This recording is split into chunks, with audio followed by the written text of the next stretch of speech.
You may be asked about standard solutions. Now, don't get scared. The standard solution is just the same as any other solution. But questions that involve that wording are probably questions that are going to start you off asking about how much dry ingredients you need to make up a certain concentration. Like how many grams of, in this case, it's sodium hydroxide do I need to mix with water to make a certain volume of chemical at a certain concentration.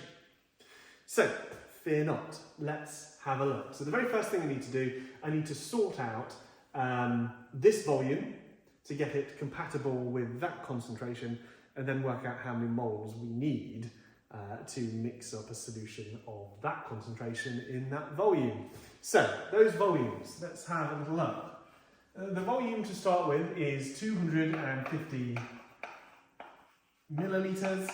This is equal to 250 centimetres cubed, which divided by 1,000 gives us, dividing everything by 1,000 to keep it correct, 0.250 decimeters cubed, which is correct for that there. Now, the number of moles, using the green always to represent the number of moles, was equal to the concentration times the volume.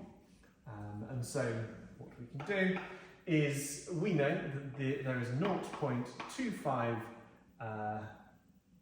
is the volume, and the concentration is 0.1.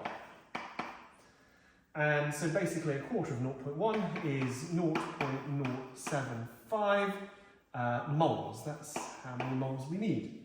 The next step is we need to know exactly how much mass of sodium hydroxide is 0.075 moles of sodium hydroxide. So we now need to find the molar mass of NaOH. And so that's Na is 23, oxygen is 16, hydrogen is 1, that's 40 grams, 40.0 grams. So now, using the formula that N equals the mass of our sample divided by the molar mass, we're trying to find that. We want to know how much physical sodium hydroxide do we need to make 0.075 moles of it. So we need to do this rearrangement. So if we're trying to find that, we need to multiply both sides by the molar mass to counteract the fact that on this side, mass of the sample is divided by it. Multiply both sides by n.